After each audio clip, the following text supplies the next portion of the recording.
मेरा नाम पूर्वी है।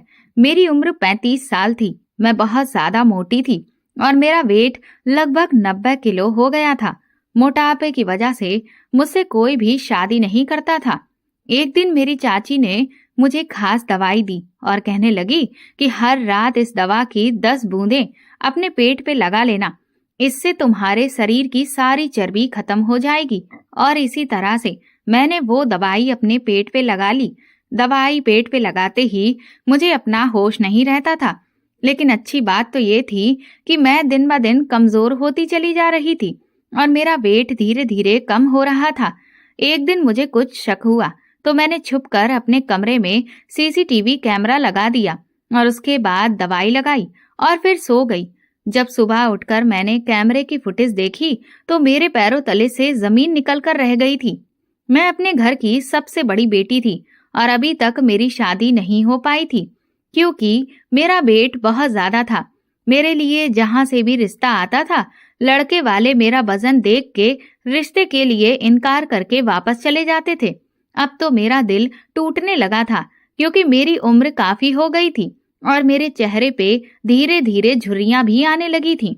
झुर्रियां इसीलिए आ रही थी क्योंकि मैं अपने मोटापे की वजह से बहुत ज्यादा टेंशन लेने लगी थी और फिर ऊपर से इस मोटापे के कारण मेरी शादी भी नहीं हो पा रही थी। मुझसे छोटी मेरी 5 बहनों की शादी हो गई थी और हम 6 बहनों का इकलौता भाई था, उसकी भी शादी हो गई थी। मैं अपने परिवार में सबसे बड़ी थी और अभी तक कुंवारी बैठी हुई थी। मैं अपने मोटापे को कम करने के लिए काफी सारे ट्रीटमेंट भी करने लगी थी। जो मुझे जिस किसी डॉक्टर के बारे में बताता मैं वही कर लिया करती थी, या फिर किसी हकीम के बारे में बताता या किसी होम्योपैथिक डॉक्टर के बारे में। वो हर काम मैं कर चुकी थी जिससे मेरा मोटापा कम होता, मगर कुछ भी काम नहीं आया था। उन्हीं दिनों मेरी माँ ने लड़की देखकर मेरे छोटे भाई की शादी भी कर दी थी क्योंकि मेरी वजह से मेरे छोटे भाई की शादी में बहुत रुकावटें आ रही थीं और मेरा भाई अब मुझे भला बुरा कहने लगा था क्योंकि लड़की वाले अगर हमारे घर भाई को देखने आते तो कोई तो ये भी कह देता कि जिनकी बड़ी बहनों की शादी नहीं होती वो अपने भाई की शादीशुदा जिंदगी में बहुत इंटरफेयर करती हैं, जिस वजह से पति पत्नी में झगड़ा होता रहता है। ये बातें कहकर भी लोग रिश्ता खत्म करके चले जाते थे और मेरी माँ को लगता था कि बेटी की शादी तो फिर हो जाएगी, बेटी की शादी कर देती हूँ, अगर बहू आ जाएगी तो कोई ना कोई नया रिश्ता हाथ आ ही जाएगा। फिर जैसे तैसे एक दिन मेरे भाई का रिश्ता लग ही गया। जब हमारी भाभी घर आई तो मैं उन्हें देखती रह गई थी क्योंकि मेरी भाभी बहुत ही ज्यादा खूबसूरत और स्मार्ट गोरी चिट्टी लड़की थी। उसे देखकर मैं बहुत खुश हुई थी, लेकिन मुझे उसे देखकर बहुत गिल्टी फील हो रहा था। मेरे पिता 2 भाई थे। हम दोनों अपने दादा दादी के घर में रहते थे, जो कि हमारे पिता का भी घर था, और हमारे घर में एक कमरा चाचा चाची का भी बना हुआ था। चाचा दूसरे शहर में नौकरी करते थे, इसीलिए चाची भी उनके साथ दूसरे शहर में ही रहती थी। मेरे चाचा चाची की शादी को 1 साल हो गया था और चाचा की शादी के 1 महीने के बाद ही चाचा अपने साथ चाची को, जहाँ वे नौकरी करते थे, उस शहर में लेकर चले गए और वहीं पर शिफ्ट हो गए थे। मेरी चाची बहुत खूबसूरत और पतली सी थी। अब कुछ दिनों पहले उनका फोन आया था कि वो लोग हमारे घर पे दोबारा से शिफ्ट होने के लिए आ रहे थे, इसीलिए हमने उनका रूम खोलकर उनके रूम की अच्छी तरह से सफाई कर दी थी। 10 दिन के बाद वो लोग अपने कमरे में रहने के लिए आ रहे थे। जब चाची घर आई तो मैंने देखा कि चाची पहले से भी ज्यादा स्मार्ट हो गई हैं। मैं उनकी खूबसूरती और स्मार्टनेस का राज जानना चाहती थी क्योंकि चाची मुंबई जैसे शहर में रहकर आई थी और वहाँ के सारे लड़के लड़कियां बहुत स्मार्ट और फिट होते हैं। चाची 1 महीने की ही दुल्हन थी जब अपने पति के साथ मुंबई में शिफ्ट हो गई थी, इसीलिए हमारी उनसे ज्यादा बातचीत नहीं हो पाई थी। हाँ, फोन पे कभी कभी हमारी बात होती रहती थी। कुछ ही दिन गुजरे थे, चाचा चाची दोनों ही अब हमारे घर पे शिफ्ट हो गए थे और अब चाचा का दोबारा से मुंबई जाने का कोई इरादा नहीं था। मेरी चाची का मायका जयपुर का ही था। हम सब लोग जयपुर में ही रहते थे। चाचा चाची की लव मैरिज हुई थी और उन्होंने अपने शहर की लड़की से ही शादी कर ली थी। कुछ ही दिन गुजरे थे कि मेरी चाची के साथ बहुत अच्छी दोस्ती हो गई थी। भाभी तो मुझसे कम ही बात करती थी। कहने को तो भाभी भी बहुत खूबसूरत थी, लेकिन ना जाने वो अपने किस घमंड में रहती थी। मुझसे तो वो बिल्कुल भी बात करना पसंद ही नहीं करती थी। लेकिन चाची की आदत बहुत अच्छी थी और उन्होंने मुझसे धीरे धीरे दोस्ती कर ली थी। पर हम दोनों की दोस्ती काफी हद तक बढ़ गई थी। मैं हमेशा बस चाची से मुंबई की बातें पूछती रहती और उनकी फिटनेस का राज जानना चाहती थी। अब चाची मुझसे कहती कि तुम जल्दी से शादी कर लो। मैं चाची से पूछती कि मैं शादी कैसे कर लूं? मेरे पास तो ना ही आप जैसी खूबसूरती है और ना ही स्मार्टनेस। मेरा वेट ऐसा है कि कोई भी मुझे नजर तक उठाकर नहीं देखता। चाची कहने लगी, इसमें कौन सी बड़ी बात है, तुम फिक्र मत करो, सब कुछ ठीक हो जाएगा। मैं तुम्हारा सारा ट्रीटमेंट करवा दूंगी। मैंने चाची को हैरान होकर देखा कि चाची मेरा इलाज कैसे करेगी। चाची कहने लगी कि तुम अभी मेरे साथ डॉक्टर के क्लिनिक पर चलो। मैं यहाँ पे एक बहुत अच्छे डॉक्टर को जानती हूँ। मैंने चाची की बात सुनकर बहुत ज्यादा खुश हो गई थी और मुझे यकीन नहीं आ रहा था कि आज पहली बार किसी ने मुझे डॉक्टर के यहाँ जाने के लिए कहा था। वरना सब लोग यही कहते कि तुम खाना बहुत खाती हो, इसीलिए बहुत ज्यादा मोटी हो रही हो और थोड़ी डाइट कर लो तो ठीक हो जाओगी। लेकिन चाची मुझे बड़ी खामोशी के साथ घर से बाहर लेकर चली गईं और उन्होंने फिर एक ऑटो रोका और उन्होंने मुझे फिर ऑटो में बैठने के लिए कहा। उसके बाद वो कहने लगी, चलो मैं तुम्हें डॉक्टर के पास लेकर चलती हूँ। मैं बहुत खुशी खुशी चाची के साथ ऑटो पे बैठ गई। लगभग 15 मिनट का रास्ता तय करने के बाद एक बड़े से क्लिनिक के सामने हम लोग पहुंच गए थे। मगर मुझे बहुत ज्यादा हैरत हो रही थी कि इस क्लिनिक के आगे कोई भी बोर्ड वगैरह तो लगा हुआ ही नहीं था और ना ही क्लिनिक में कोई ज्यादा लोग थे। मेरे जैसे कुछ 2-3 औरतें ही वहां पे बाहर बैठी हुई थीं और उन औरतों के चेहरे पे बड़े बड़े दाग धब्बे मौजूद थे, जिनको देखकर मुझे अपना मोटापा काफी बेहतर लग रहा था, क्योंकि उनकी कंडीशन तो मुझसे भी ज्यादा खराब थी। थोड़ी देर के बाद एक लड़की अंदर आई। वो उन सब औरतों को देखने लगी जो उस कमरे में बैठी हुई थी। फिर जब उस लड़की की नजर मुझ पे पड़ी तो उसने बड़े अजीब से अंदाज में मुस्कुराते हुए मेरी चाची को इशारा किया। चाची ने भी उसे इशारों इशारों में कुछ कहा और मुझे लेकर बाहर चली आई थी। वो औरत मुझे देखकर बहुत खुश हुई। चाची ने मुझसे कहा, ये औरत तुमसे जो भी पूछे तुम उसके बारे में सीधा सीधा जवाब दे देना और यही लड़की तुम्हें बड़ी डॉक्टर के पास लेकर जाएगी, जिससे तुम्हारी सारी परेशानियां खत्म हो जाएंगी। मुझे क्या पता था कि अब मेरी किस्मत बदलने वाली है और अपनी चाची पर भरोसा करके मैंने बहुत बड़ी गलती कर ली है। वो लड़की मुझे अपने साथ कमरे में लेकर गई। वहां पर भी चाची मौजूद नहीं थी। वो लड़की मुझसे कहने लगी, तुम्हारे मोटापे का वेट करना पड़ेगा और पता लगाना पड़ेगा कि तुम्हारे शरीर में कितना पानी है और चर्बी कितनी है। तुम इस बेड पे लेट जाओ और मैं मशीन लेकर आती हूँ। मैं बहुत हैरान हुई थी, लेकिन चाची ने मुझसे कहा था कि चुपचाप इस औरत की बात मान लेना, जैसा ये कहे वैसा ही करती रहना, ऐसा ना हो कि बाद में कोई परेशानी हो जाए। मैं फौरन ही उस लड़की के कहने के मुताबिक आंखें बंद करके बेड पर लेट गई। इसके बाद मैं नहीं जानती थी कि मेरे साथ क्या हुआ था। कुछ ही देर गुजरी थी कि मुझे हल्की सी आवाजें आने लगी।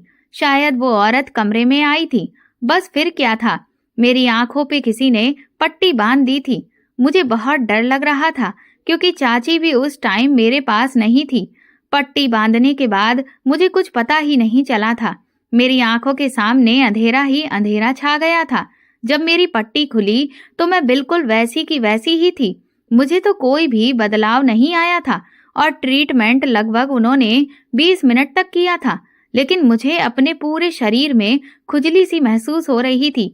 मैंने उस औरत से पूछा कि ये क्या था और मुझे खुजली क्यों महसूस हो रही है, मेरे साथ क्या किया है तुम लोगों ने। वो कहने लगी कि मैंने तुम्हारा अल्ट्रासाउंड किया है और हम इसमें इतना हैरान होने वाली कौन सी बात है। अल्ट्रासाउंड को लेकर मेरे दिमाग में अलग अलग तरह की बातें घूमने लगी थीं। अल्ट्रासाउंड तो प्रेग्नेंट लेडीजों का किया जाता है, जिनका कोई बच्चा पैदा होने वाला हो, या फिर अल्ट्रासाउंड के लिए पेट पर एक गाढ़ा गाढ़ा सा लिक्विड लगाया जाता है और अल्ट्रासाउंड करने की मशीन भी दूसरी होती है। इस औरत ने मुझे हाथ तक नहीं लगाया था। फिर ये किस तरीके का अल्ट्रासाउंड किया जा रहा था जो बिना देखे हो गया? मुझे ये सब कुछ बहुत अजीब लग रहा था। फिर वो मुझे अपने सामने बिठाकर मुझसे बातें करने लगी और कहने लगी कि तुम्हें कब से मोटापा है और तुम कितना खाती हो। मेरी सारी बातों को जवाब का एक पेपर पर वो लिखती जा रही थी। यहाँ तक कि सारी डिटेल लेने के बाद उसने मुझसे कहा कि अब तुम बाहर जाओ और अपनी चाची को अंदर भेजो। मैं डरते डरते बाहर चली गई। मुझे पता नहीं था कि मेरा वजन कम भी हो पाएगा या नहीं। बाहर जाकर मैंने चाची से कहा कि आपको अंदर वो बुला रही है, तो चाची कमरे में चली गईं। मैं दरवाजे के बाहर खड़ी हो गई थी तो मेरे कानों में चाची और उस औरत की बातें करने की आवाजें आने लगी थीं और तभी मुझे अंदर से हंसने की आवाज भी आई। तो मैं हैरान हो गई, क्या चाची इस औरत से जान पहचान भी कर चुकी है या वो पहले से ही उसे जानती थी, क्योंकि इन दोनों के हंसने की आवाजें बाहर तक आ रही थीं। फिलहाल मैं कुछ भी नहीं कर सकती थी। यहाँ पर तो मेरी चाची ही मेरा सब कुछ थी, क्योंकि इस क्लिनिक में मैं अपनी चाची के अलावा और किसी को भी नहीं जानती थी। चाची थोड़ी देर के बाद जब कमरे से बाहर आईं तो उनके चेहरे पर बिल्कुल खामोशी के एक्सप्रेशन छाए हुए थे। वो मुझसे कहने लगी, चलो जल्दी से घर चलो, अब काफी देर हो गई है, तुम्हारे चाचा भी आने वाले होंगे। चाची की इस जल्दबाजी को मैं समझ नहीं पाई थी। मैं उनके पीछे पीछे आ गई। चाची ने फौरन ही जाकर सड़क पे एक ऑटो किया और उसमें बैठ गई। सारे रास्ते चाची ने मुझसे कोई बात नहीं की। वो बड़ी खामोशी से और गुमसुम सी बैठी रही। शायद वो बात करने के लिए कोई बात सोच रही थी, लेकिन वो सारे रास्ते ही खामोश रही। कुछ देर के बाद हम अपने घर पहुंचे। चाची ने ऑटो वाले को पैसे दिए और वापस भेज दिया, लेकिन ऑटो वाला मुझे देखकर बड़े ही अफसोस भरी नजरों से देख रहा था। ऐसा लगता था कि जैसे उसे सब कुछ मालूम हो। शायद वो मुझे कुछ बताना चाहता हो। उसने एक बार मुझे आवाज भी दी, रुकिए बहन जी, बात सुनिए। तभी चाची ने उसे डांट कर वहां से भगा दिया। मैं बहुत परेशान हुई। मेरा दिल तो चाह रहा था कि मैं चाची से सारी बातें पूछूं, उनसे कहूं कि मैं चाचा को बता दूंगी, लेकिन मैं क्या कर सकती थी। मेरा वजन बहुत ज्यादा हो गया था और अब वो ले दे के चाची ही मेरा इलाज करवाना था। जैसे ही हम घर के अंदर आए, चाची मुझे कुछ बताने के बजाय सीधा अपने कमरे के अंदर चली गईं। मैं भी उनके पीछे पीछे उनके कमरे की तरफ चली गई। शायद वो मुझे अब मेरे इलाज के बारे में कुछ बताएंगी, मगर उन्होंने अपने कमरे में जाते ही फौरन अपने कमरे का दरवाजा झट से बंद कर लिया और मैं पागलों की तरह खड़ी उनको देख रही थी। काफी देर तक मैंने उनके कमरे के दरवाजे के बाहर खड़े होकर उनका इंतजार किया, लेकिन चाची कमरे से बाहर निकलने का नाम ही नहीं ले रही थी और मेरे दिल में अजीब अजीब तरह के ख्याल आ रहे थे।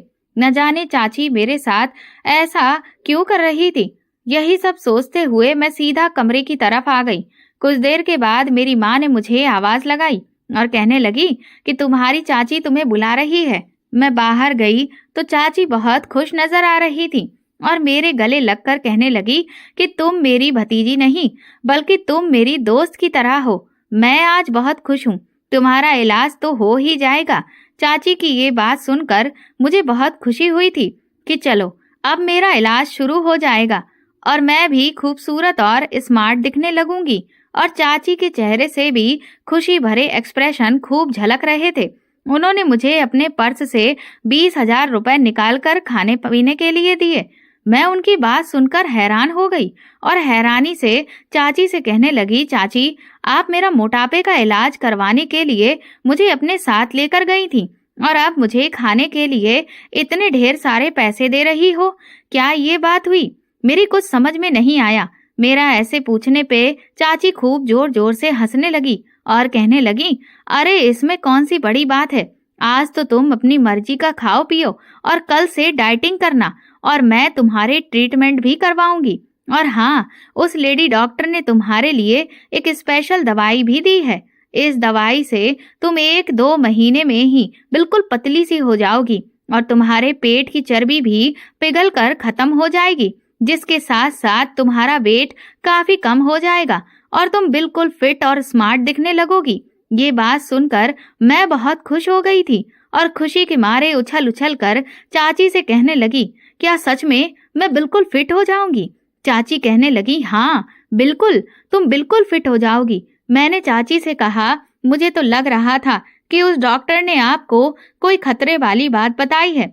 मुझे लगा शायद उसने आपको ये बताया कि मेरा कोई इलाज नहीं है और मेरा कहीं पर भी ट्रीटमेंट नहीं हो सकता। मेरी बात सुनकर चाची जोर जोर से हंसने लगी और फिर उन्होंने बड़ी ही अजीब सी एक मुस्कुराहट जाहिर की और इसी मुस्कुराहट के साथ वो कहने लगी, तुम्हारा इलाज पॉसिबल है, थोड़ा सा इंतजार करने की जरूरत है। चाची के ऐसे एक्सप्रेशन देखकर मैं फिर से खामोश हो गई थी। इस बातचीत के दौरान पता नहीं चला कि कब मेरा भाई भी घर पे आ गया था। उसके बाद हम पूरी फैमिली ने खूब एंजॉयमेंट किया और हम लोगों ने बाहर से खाना मंगवाया। चाचा चाची ने भी हमारे साथ ही खाना खाया था और उन सबके साथ एंजॉय करते टाइम मैं अपनी दवाई के बारे में बिल्कुल ही भूल गई थी। सारे कामों से फ्री होकर मैं चाची के कमरे में आई। उनके हाथ में छोटी सी प्लास्टिक की बोतल थी। मेरी तरफ देखते हुए चाची कहने लगी, यही वो दवाई है जो मुझे उस डॉक्टर ने दी है। मैंने चाची से कहा, चाची इस दवाई से आखिर क्या होगा? ये तो इतनी छोटी सी बोतल है और इतनी कम दवाई है। चाची कहने लगी, इसी दवाई से तो असल इलाज होगा, ये बहुत ही तेज दवाई है। ये कहकर चाची ने वो बोतल मुझे दिखाई। उसमें एक अजीब तरह के पानी के जैसी दवाई थी और चाची ने मुझे बताया कि इस दवाई की लगभग 10 बूंदें तुम्हें अपने पेट पर डालकर इसकी मालिश करनी है और रात भर इसको अपने पेट पर लगाकर रखना है और सो जाना है। सुबह होगी और जब तुम उठोगी तो तुम्हारा वजन कम होने लगेगा, तुम्हारे शरीर में बहुत सारे चेंजेस आने शुरू हो जाएंगे। चाची की बात सुनकर मैं बहुत खुश हो गई थी। चाची ने मुझे बताया कि ये बहुत महंगी दवाई है। मैंने इस दवाई को स्पेशली तुम्हारे लिए 50,000 रुपए में खरीदा है, तो इस दवाई को बहुत ही सावधानी से इस्तेमाल करना और इसकी 10 बूंदें ही अपने पेट पर डालती रहना, इससे तुम्हें बहुत ज्यादा फायदा मिलेगा। मैं चाची की बात सुनकर उनकी बहुत एहसानमंद हो रही थी। फिर अचानक से चाची को कुछ याद आया और वो कहने लगी, बात सुनो, तुम अपने कमरे में जाकर इस दवाई को अपने पेट पर डालते ही मालिश करना शुरू कर दो और उसके बाद तुम अपने कमरे के बाहर मत निकलना, अपने ही कमरे में रहना, कहीं इधर उधर मत जाना। इस दवाई से बहुत नींद आती है, तुम बस इसको लगाने के बाद आराम से सो जाना। मैंने चाची से कहा, जी चाची, मैं कहीं नहीं जाऊंगी, आप फिक्र मत करो, मैं अपना पूरा कोर्स कंप्लीट करूंगी। चाची ने कहा, चलो अच्छी बात है, अब मैं चलती हूँ, रात बहुत हो गई है, अब तुम भी अपनी दवाई लगाकर सो जाना। इसके बाद चाची वहां से चली गई और मैं उस प्लास्टिक की बोतल को ध्यान से देखने लगी, जो कि बहुत छोटी सी थी। इसमें तो ऐसा लग रहा था जैसे दवाई नहीं बल्कि पानी हो और उस दवाई के अंदर से बड़ी अजीब सी स्मेल आ रही थी। ऐसी स्मेल आ रही थी जैसे कड़वी कड़वी जहरीली स्मेल हो। जैसे ही मैंने इसे खोला तो बड़ी ही अजीब सी कड़वी स्मेल थी। फिलहाल मैंने अपने कमरे में जाकर दरवाजा बंद कर दिया और इस दवाई की 10 बूंदें अपने पेट पर लगाकर मालिश करने के बाद मैं सो गई। मुझे उस रात बहुत ही गहरी नींद आई थी। सारी रात मैं इस तरह से सोती रही जैसे कोई बेहोश होता है। सुबह जब मेरी आंख खुली तो लगभग 12 बज रहे थे। मेरी माँ ने जोर जोर से दरवाजा बजाया। दरवाजा बजने की आवाज सुनकर मैं बहुत ज्यादा डर गई थी, क्योंकि ऐसा पहले कभी नहीं हुआ था। जैसे ही मेरी नजर घड़ी पर पड़ी तो मैं हैरान रह गई थी कि दोपहर के 12 बज रहे थे, और बल्कि ऐसा होना नहीं चाहिए था। ऐसा पहली बार हुआ था, क्योंकि मैं तो सुबह के 8 बजे तक ही उठ जाया करती थी, और आज पहली बार ऐसा हुआ था कि मैं दोपहर के 12 बजे तक सोई हुई थी। मैं हमेशा अपनी लाइफ में सुबह 8 बजे या 9 बजे तक सोकर उठा करती थी। फिर जैसे ही मैंने दरवाजा खोला तो माँ की नजर मुझ पर पड़ी, तो माँ मुझे बड़ी परेशानी भरी नजरों से देख रही थी और कहने लगी, बेटी आज तुम्हें क्या हुआ है? तुम तो बड़े सवेरे उठ जाया करती हो, तुम्हारी तबीयत तो ठीक है ना, जो इतनी देर तक तुम सो रही हो? माँ के भी ऐसा कहने पे मैं सच में खुद को हैरत से देखने लगी थी। मेरी बॉडी से भी बहुत बदबू आ रही थी। मुझे ऐसा लग रहा था मैं बहुत ही बदबूदार कमरे में सोई हुई थी, क्योंकि मेरे कपड़ों से और मेरे बिस्तर की तरफ से भी बहुत अजीब सी स्मेल आ रही थी और कमरे में इतनी बदबू आ रही थी कि नाक ही नहीं दी जा रही थी। और ये बात तो अच्छी थी कि मेरी माँ ने उस बदबू को महसूस नहीं किया था। नाश्ता करने जाने से पहले मैं अपने कमरे में जाकर पहले फ्रेश होने चली गई। जब मैं नहा धोकर तैयार होकर बाहर निकली तो मैं खुद को बहुत ही अच्छा और फ्रेश फ्रेश फील कर रही थी। और ये सोच सोच कर मुझे बहुत बुरा भी लग रहा था कि आज से पहले कभी भी इतना ज्यादा सोने से मेरे कपड़े इतने ज्यादा बदबूदार नहीं हुए थे। लेकिन आज तो मेरे साथ एक ही बहुत ही अजीब सा हादसा हो गया था और इसके बारे में मैं कुछ भी समझ नहीं पा रही थी। कुछ ही देर बाद जब मैं नाश्ता करने के लिए नाश्ते की टेबल पर पहुंची तो वहां पे चाची भी मौजूद थी और मेरे साथ वो आकर बैठ गई। मुझे देखकर चाची बहुत खुश हो रही थी। वो कहने लगी कि रात को तुम्हें कैसी नींद आई थी। मैं उनको ये भी नहीं बता सकती थी कि मुझे तो बहुत ज्यादा नींद आई थी और एक बड़ी ही अजीब सी नशे वाली नींद आई थी, क्योंकि माँ भी हमारे साथ बैठी हुई थी और हो सकता था कि कहीं माँ मुझे इस बात पर भी डांट दे कि तुम चाची के साथ अकेले क्लिनिक क्यों गई थी। इसी वजह से मैं खामोश रही और चाची ने खुद ही मुझे अपने कमरे में आने का इशारा किया और जैसे ही मैं उनके कमरे में गई तो चाची बहुत खुश थी और मुझसे कहने लगी, देखो पूर्वी, वेट एकदम से कम नहीं होता। तुम्हें अपना वेट कम करने के लिए लगभग 1 या 2 महीने तक मेहनत करनी पड़ेगी और इस दवाई का लगातार ही इस्तेमाल करना होगा। लेकिन इससे पहले मैं तुम्हारे एक जगह और टेस्ट करवाना चाहती हूँ। ये टेस्ट होने के बाद ज्यादा सही से पता चल जाएगा कि तुम्हें कौन सी दवाई देनी चाहिए। तुम तो जानती हो कि तुम्हारा मोटापा कितना खतरनाक है और कितनी हद तक बढ़ चुका है। अब तुमसे कोई शादी करेगा तो वो तुम्हें अपनी माँ के बराबर समझेगा, क्योंकि तुम्हारा वजन बहुत ज्यादा हो गया है और तुम औरतों जैसी दिखने लगी हो। चाची की बात सुनकर मैं डर गई थी।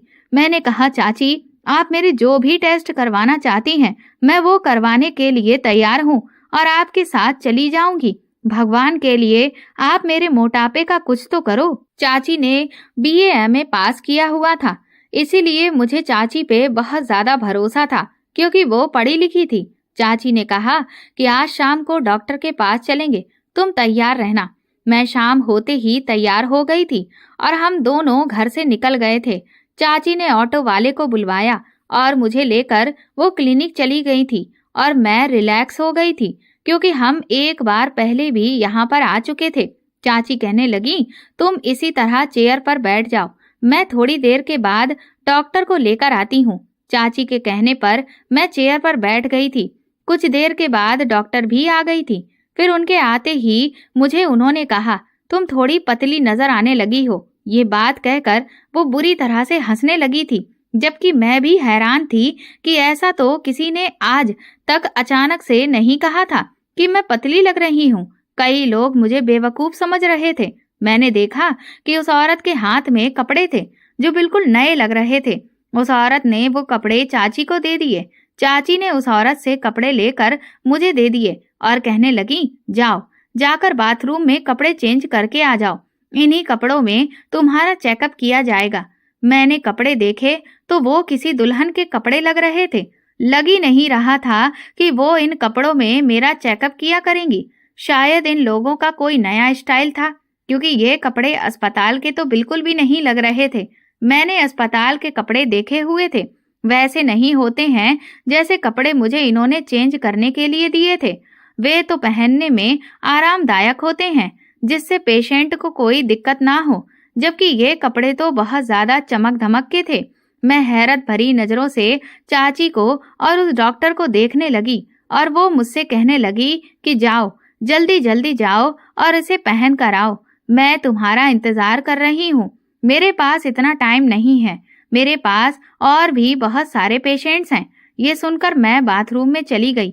वहां जाकर मैंने अपने कपड़े पहने और कपड़े लटकाए और चमकीले कपड़े चेंज करने के बाद मैं बाहर आ गई। वो कपड़े मेरे बिल्कुल फिट आ रहे थे। वरना ज्यादातर कपड़े तो मेरे टाइट ही आया करते थे। वो औरत मुझे अपने साथ लेकर एक कमरे में चली गई और मुझसे कहने लगी कि तुम यहीं थोड़ी देर बैठी रहो और मेरा इंतजार करो। और हाँ, तुम्हें यहाँ सामने बैठकर इसी शीशे की तरफ देखना है, बिल्कुल भी हिलना डुलना नहीं है। मैं उस औरत के कहने पे ध्यान देने लगी। मेरे सामने एक शीशा लगा हुआ था, मैं जिसमें खुद को लगातार देख रही थी। शीशे के सामने बैठे हुए मुझे लगभग 1 घंटा गुजर गया था। फिर जब वो औरत कमरे में आई तो उसने मुझसे कहा कि तुम उठकर खड़ी हो जाओ और हाँ, तुम्हें बिल्कुल भी हिलना नहीं है, वरना तुम्हारे लिए परेशानी खड़ी हो जाएगी। और मैं तुम्हारे चेकअप के लिए बहुत बड़ी मशीन कमरे में रख चुकी हूँ, उस मशीन से तुम्हारा चेकअप किया जाएगा। फिर उसने मुझसे कुछ और बातें की और कहने लगी, अब तुम लोग घर चली जाओ, मुझे 1 हफ्ते के बाद आकर मिलना। जो दवाइयाँ मैंने तुम्हें दी थी वो तुम पर जल्द ही असर करने लगेंगी, इसके बाद तुम ठीक होने लगोगी। वैसे भी तुम्हारा वेट तो 5 किलो तक कम हो गया है, मैंने तुम्हारा वेट कर लिया है। वो औरत ऐसा कहने लगी तो मैं बहुत हैरान हुई। वेट तो मेरा किसी ने भी नहीं किया है और मैं चुपचाप खामोशी से अपने घर पे आ गई थी। चाची इस बार भी बहुत परेशान लग रही थी। मुझे हैरानी थी कि पहले की तरह आज भी वो खुशहाल नहीं लग रही थी। चाची को देखकर मुझे भी फिक्र हो रही थी कि ना जाने ऐसी क्या बात है जो चाची इतना परेशान है। जैसे ही हम लोग घर पहुंचे, चाची मुझे लेकर अपने कमरे में आ गई थी और कहने लगी, उस औरत ने तुम्हें और क्या कहा था? वो मेरी बहुत फिक्र करते हुए मुझसे पूछने लगी। मैंने कहा, चाची, उन्होंने तो मुझसे कुछ भी नहीं कहा, उन्होंने सिर्फ मेरा चेकअप किया और कुछ नहीं कहा। लेकिन चाची, ऐसे दुल्हन वाले कपड़ों में कौन चेकअप करता है? मैंने बड़ी परेशानी से पूछा। चाची कहने लगी, तुम इस बात की फिक्र मत करो, तुम्हारा रिश्ता जल्दी हो जाएगा और तुम सच में पतली और फिट हो जाओगी और देखने में भी बहुत खूबसूरत लगोगी। अब चाची की बातों ने मुझे बहुत खुश कर दिया था और उन्होंने खुशी खुशी मुझसे बातें की थी। चाची ने ऐसा कहा तो मैं खामोश हो गई थी कि शायद चाची ऐसा कह रही है तो फिर मैं पतली ही लग रही होंगी। फिलहाल चाची ने मुझे बताया कि अब तुम्हारे पतले होने की वजह से मैं तुम्हारा रिश्ता भी लेकर आऊंगी और फिक्र मत करो, मैं तुम्हारे लिए अच्छे परिवार से रिश्ता लेकर आऊंगी और तुम्हारी शादी भी खूब धूमधाम से होगी। चाची ने ये कहा तो मैं खुश हो गई थी, लेकिन घर में किसी ने मेरे वेट के बारे में कोई भी बात नहीं की थी। 3-4 दिन के बाद फिर से चाची ने मुझसे कहा कि फैमिली वालों में से पहले तुम्हें लड़का देखना चाहता है, लड़का पसंद हुआ तो बताना। वो लोग 2 दिन के बाद मेहमान बनकर हमारे घर आने वाले हैं। लगभग एक पूरी फैमिली हमारे घर आ गई। चाची ने लड़के वालों को यही बताया था कि उनकी भतीजी का रिश्ता अभी तक नहीं हुआ है। 2 दिन के बाद वो लोग हमारे घर पर रिश्ता लेकर भी आ गए थे, मगर वो सब लोग ऐसे मुझे पहले से ही जानते हैं। जब मैं उन लोगों के सामने गई तो लड़के की माँ ने कहा कि अरे, ये लड़की तो वही है, देखो इसका मोटापा, कितनी मोटी है ये। नहीं नहीं, ये तो बहुत ही मोटी है। पहले से ही हमारे परिवार में ऐसी लड़कियों का काफी मजाक बनता है। हमें ऐसी लड़की को अपने घर की बहू नहीं बनाना है, हम ऐसा नहीं कर सकते, चलो यहाँ से। और ये कहकर वो लोग हमारे घर से चले गए थे। इन लोगों ने तो मेरे मुंह पे ही रिश्ते से इनकार कर दिया था और कहा कि ऐसी लड़की से वो अपने बेटे की शादी नहीं करवाएंगे। मेरा दिल बहुत टूट गया था, मगर मैं खामोश रही थी। वैसे भी चाची ने कहा था कि अगर ये रिश्ता इन लोगों के साथ नहीं हुआ तो फिर मैं अपने मायके की तरफ से तुम्हारा रिश्ता लेकर आऊंगी और खुद तुम्हारी शादी करवाऊंगी। तुम इस बात की फिक्र मत करो। उनके जाने के बाद चाची मुझे तसल्ली देने लगी और कहने लगी, ये आखिरी लोग हैं जिन पर मैंने भरोसा किया, तुम फिक्र मत करो। मैंने अपने मायके की तरफ से सारी बात कर ली है। मेरे भाई का बेटा है, अगर वो तुमसे शादी करेगा तो तुम्हारी जिंदगी संवर जाएगी और तुम फिक्र मत करो, वो लड़का भी तुम्हें डॉक्टर के पास लेकर जाया करेगा। शादी के बाद भी तुम ठीक हो जाओगी। मैंने भगवान जी को थैंक यू बोला और कुछ ही दिनों में चाची के रिश्तेदार मेरे घर का रिश्ता लेकर आ गए थे। उन्होंने मुझे देखा तक नहीं और शादी की डेट भी फिक्स कर दी थी। मैं बहुत खुश हो गई थी। आखिरकार चाची ने मेरा बहुत साथ दिया था और मेरा रिश्ता भी लग गया था। लेकिन चाची ने मुझसे सख्ती से मना कर रखा था कि आज के बाद मैं अब वो दवाई इस्तेमाल ना करूं, क्योंकि इस दवाई से मुझे बहुत नींद आती है और मेरे दिमाग पर बेहोशी भी सवार रहती है। मैंने चाची की बात समझ ली थी, तो इसीलिए मैंने उस दवाई का इस्तेमाल करना छोड़ दिया था। मेरे लिए जिंदगी अब बहुत आसान सी हो गई थी और इसी तरह से मेरी शादी भी हो गई थी। मेरा पति मुझे देखते ही फिदा हो गया था और कहने लगा कि तुम मुझे बहुत अच्छी लगती हो, तुम बहुत खूबसूरत हो। मैंने तो सिर्फ अपने माता पिता के कहने पर ही तुमसे शादी की। मुझे बताया गया था कि तुम्हारा वजन बहुत ज्यादा है। अगर मैं ये सोचता कि तुम्हारा वजन इतना ज्यादा है और तुम देखने में मोटी और बदसूरत लगती होगी, ये सब सोचकर मैं तुमसे शादी नहीं करता, तो ये मेरी सबसे बड़ी बेवकूफ़ी साबित होती। मगर तुम्हारी असल खूबसूरती तो मैंने आज देखी है। मैंने अपने पति से पूछा कि तुमने अपने माता पिता के कहने पे शादी क्यों की? क्या तुम शादी नहीं करना चाहते थे या फिर तुम अभी शादी करने के लिए तैयार नहीं थे? तो उसने कहा कि मैं तुम्हें ये बात नहीं बता सकता, क्योंकि तुम्हारी चाची मेरी बुआ लगती है और उन्होंने मुझे कसम दी है कि अगर मैं तुमको ये बात बता दूंगा तो मेरी बुआ मुझसे नाराज हो जाएगी। मैंने बड़ी ही मुश्किल से अपने पति से वो बात उगलवानी चाही। वो मुझे अपनी बुआ के बारे में कोई भी बात बताने के लिए तैयार ही नहीं था। लेकिन फिलहाल जब मैंने उससे बहुत ज्यादा जिद की तो वो मुझे हर बात बताने के लिए तैयार हो गया था। लेकिन उसके बाद जो उसने मुझे बताया, वो बात सुनकर तो मेरे पैरों तले से जमीन ही निकल गई थी। वो कहने लगा कि मेरी बुआ तुम्हारे मोटापे का इलाज नहीं करवा रही थी, बल्कि वो तुम्हें इस्तेमाल करके तुमसे पैसे कमाना चाहती थी। वो तुम्हारे ब्रांडेड कपड़े तुमको पहनाकर, जिनको अपने कपड़े पहनाने के लिए मोटी औरतों की जरूरत होती है, उनके पास ले जाती थी। इस वजह से वो तुम्हें एक कंपनी के पास लेकर जाती थी, मगर उन्होंने कहा कि तुम इस तरह से फोटोज नहीं खिंचवा सकती, इसीलिए उनको कोई बहाना बनाना पड़ेगा। और इसी तरह से वो तुम्हारे साथ ये सब कुछ कर रही थी और तुम्हें बड़े आसानी से बेवकूफ भी बना रही थी और तुम्हारी काफी सारी फोटोज मैगजीन में भी छप गई थी। लेकिन इस बात पर और भी ज्यादा तुम्हारी चाची परेशान हो गई थी, क्योंकि मैगजीन में फोटो छपने की वजह से तुम अब काफी फेमस हो गई थी और ये बात अभी तक तुम्हारे परिवार में से किसी को भी पता नहीं चली थी। और अगर पता चल जाती तो तुम्हारी फैमिली वाले मेरी चाची को घर से निकाल देते और चाचा भी उनके साथ बहुत बुरा सुलूक करते। बस इसीलिए उन्होंने तुम्हारी शादी करने का फैसला मेरे साथ कर लिया और इधर मेरे माता पिता को भी तुमसे शादी करवाने के लिए तैयार कर लिया था। मेरा पति मुझे बात बताने के बाद खामोश हो गया था, लेकिन ये बात सुनकर मैं होश में नहीं रही थी। मुझे तो अभी तक अपने कानों पर भी यकीन नहीं हो रहा था कि मेरा इतना साथ देने वाली चाची मेरे साथ ऐसा भी कर सकती थी। और मेरे दिमाग में तूफान की तरह पहले वाली बातें दौड़ने लगी थी। मैं सोच भी नहीं सकती थी कि चाची अपने पैसों के मतलब के लिए मेरा इस्तेमाल करेगी, क्योंकि वो भी एक अमीर परिवार से ही थी। मेरी चाची की उम्र लगभग 45 साल की होगी और अभी तक उसके पास कोई औलाद भी नहीं थी। उन्हें भगवान से इस बात का भी डर नहीं था कि अगर उनकी होने वाली औलाद मेरी तरह मोटी हो गई तो फिर वो क्या करेंगी। फिलहाल मैंने सब कुछ अपने भगवान पर छोड़ दिया था।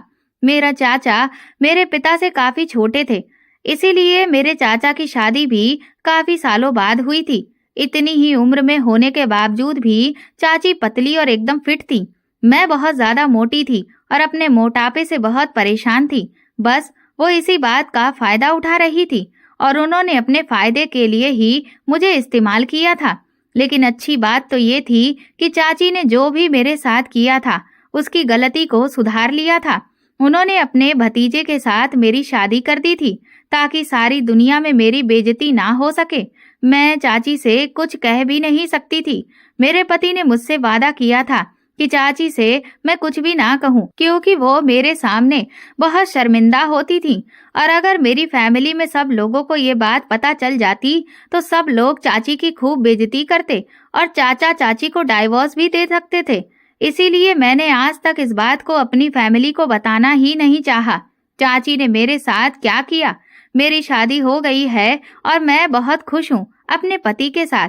बस मेरे लिए यही बहुत है और इसीलिए मुझे अब किसी से कोई शिकायत भी नहीं है।